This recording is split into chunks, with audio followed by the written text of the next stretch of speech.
എസ്ര 10-ാം അധ്യായം 1 മുതൽ 44 വരെയുള്ള വാക്യങ്ങൾ. എസ്ര വിവാഹം അവസാനിപ്പിക്കുന്നു. എസ്ര ദേവാലയത്തിൽ വീണ്ടും വീടുകളുടെ കരയുകയും പാവങ്ങളേറ്റ് പറഞ്ഞ് പ്രാർത്ഥിക്കുകയും ചെയ്തപ്പോൾ സ്ത്രീ പുരുഷന്മാരും കുട്ടികളും അടക്കം വലിയ സമൂഹം ചുറ്റുകൂടി. അവർ കളഞ്ഞ ഭക്തിയോടെ വിലപിച്ചു. ഏലാമിന്റെ കുടുംബത്തിൽപ്പെട്ട യഹീയേലിന്റെ മകൻ ഷക്കാനിയ എസ്രയോട് പറഞ്ഞു, നാം നമ്മുടെ ദൈവത്തോട് അവിശ്വസ്തത കാണിച്ച് ദേശത്തെ അന്യ സ്ത്രീകളെ വിവാഹം ചെയ്തു. എങ്കിലും ഇസ്രായേലിന് ഇപ്പോഴും ആശയ്ക്ക് വഴിയുണ്ട്. അന്ന് നമ്മുടെ ദൈവത്തിന്റെ കൽപ്പനകളെ ഭയപ്പെടുന്നവരും അനുശാസിക്കുന്നതനുസരിച്ച് ഈ ഭാര്യമാരെയും കുട്ടികളെ ഉപേക്ഷിക്കുമെന്ന് നമ്മുടെ ദൈവത്തോട് പ്രതിജ്ഞ ചെയ്യാം. ദൈവത്തിന്റെ നിയമം അനുശാസിക്കുന്നതിനും നാം ചെയ്യും. എഴുന്നേൽക്കൂ, ഇത് ചെയ്യേണ്ടത് അന്നാണ് ഞങ്ങൾ അങ്ങയോടെത്തുന്നത്. ധൈര്യപൂർവ്വം ചെയ്യുക. അപ്പോൾ എസ്ര എഴുന്നേറ്റ് പ്രകാരം ചെയ്തു കൊള്ളാമെന്ന് ശബ്ദം ചെയ്യാൻ പുരോഹിതരുടെ ദൂതന്മാരെയും ലേവ്യരെയും ഇസ്രായേൽ ജനത്തെയും പ്രേരിപ്പിച്ചു. അവർ ശബ്ദം ചെയ്തു. അനന്തരം എസ്ര ദൈവാലയത്തിന് മുൻപിൽ നിന്ന് പിൻവാങ്ങി.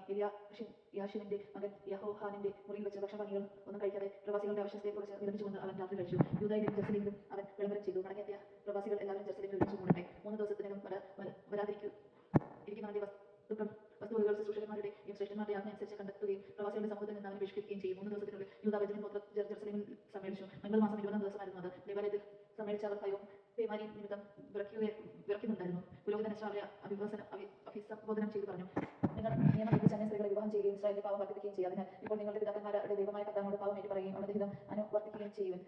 ദേശവാസികളിൽ നിന്ന് അന്യ സ്ത്രീകളിൽ നിന്ന് ഒഴിഞ്ഞു നിൽക്കുവിൻ. അപ്പോൾ സമൂഹം മുഴുവൻ ഉച്ചത്തിൽ പ്രതിവദിച്ചു. അങ്ങനെ അങ്ങ് പറഞ്ഞതുപോലെ ഞങ്ങൾ ചെയ്യും. ജനം വളരെയുണ്ട്. ഇത് പേമാരിയുടെ കാലവും ഞങ്ങൾക്ക് പുറത്ത് നിൽക്കാനാവുകയില്ല.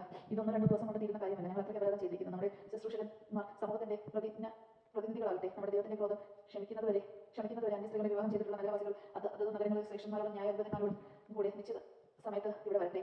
അസ്ഹേലിന്റെ മകൻ ജോനാഥനും തിക്വായുടെ മകൻ യഹ്സിയായും മാത്രം ഇതിനെ എതിർത്തു. മെശുല്ലാമും ലേവ്യനായ ശബത്തായിയും അവരെ പിന്താങ്ങി. തിരിച്ചെത്തിയ പ്രവാസികൾ ആ തീരുമാനം സ്വീകരിച്ചു. പുരോഹിതൻ എസ്ര കുടുംബത്തലവന്മാരിൽ നിന്ന് ആളുകളെ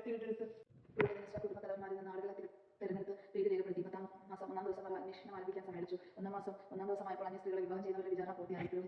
പുത്രന്മാരിൽ അന്യ സ്ത്രീകളെ വിവാഹം ചെയ്തവർ യോസാദ്യാവിന്റെ മകൻ യെശൂമിയായുടെയും സഹോദരന്മാരുടെയും സന്തതികളെപ്പെട്ട മസേയ, എലിയേസർ, യറീബ്, ഗദാലിയ ഇവർ തങ്ങളുടെ ഭാര്യമാരെ ഉപേക്ഷിക്കണമെന്ന് പ്രതിജ്ഞ ചെയ്യുകയും ആട്ടിൻപറ്റത്തിൽ നിന്ന് ഒരു മുട്ടാടിനെ പാവപരിഹാര ബലിക്കായി അർപ്പിക്കുകയും ചെയ്തു. ഇമാലിന്റെ പുത്രന്മാരിൽ ഹനാനി, സെബാദിയ.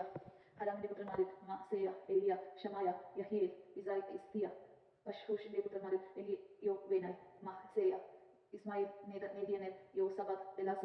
ലേവ്യരിൽ യോസബാദ്, ഷിമായി, കെലായ, അതായത് അദയത്, കെലതിയ, പെത്താഹിയ, യൂദ, എലിയേസർ. ഗായകരിൽ എലിയാശിബ്.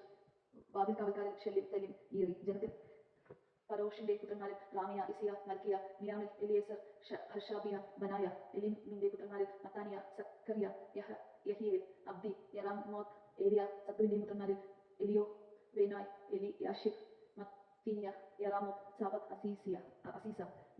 ബെബായുടെ പുത്രന്മാരിൽ യഹോഹാനൻ, ഹനാനിയ, സബിയ, അത്ലിയ. ബനിയുടെ പുത്രന്മാരിൽ മെശലും, മലൂക്ക്, അദായ, യശൂബ്, ഷെയാൽ, യറാമോത്ത്, റെഹ്മെവലിന്റെ പുത്രന്മാരിൽ അദ്ന, കെലാൽ, ബനായ, മസ്രയ, മത്താനിയ, ബസാൽ, ബിനുയി, മനസെ. ഹരീമിന്റെ പുത്രന്മാരിൽ എലിയേസർ, ഇഷായ, മിൽക്കിയ, ഷെമായ, ഷിമോയി, ബെഞ്ചമിൻ, മല്ലൂക്ക്.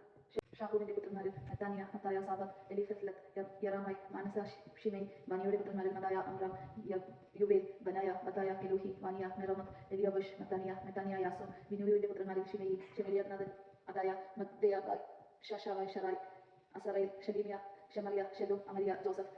നെബൂയുടെ പുത്രന്മാരിൽ ജയേൽ, മത്തിയ, സബാത്ത്, സെബീന, യദായ്, ജോയേൽ, ബനായ എന്നിവർ അന്യ സ്ത്രീകളെ വിവാഹം ചെയ്തവരായിരുന്നു. അവർ ഭാര്യമാരെയും മക്കളെയും ഉപേക്ഷിച്ചു. ദൈവജനമാണ് നാം കേട്ടത്. നമുക്ക് ദൈവത്തെ സ്തുതിക്കാം. ക്രിസ്ത്യാനിക്ക് സ്തുതി.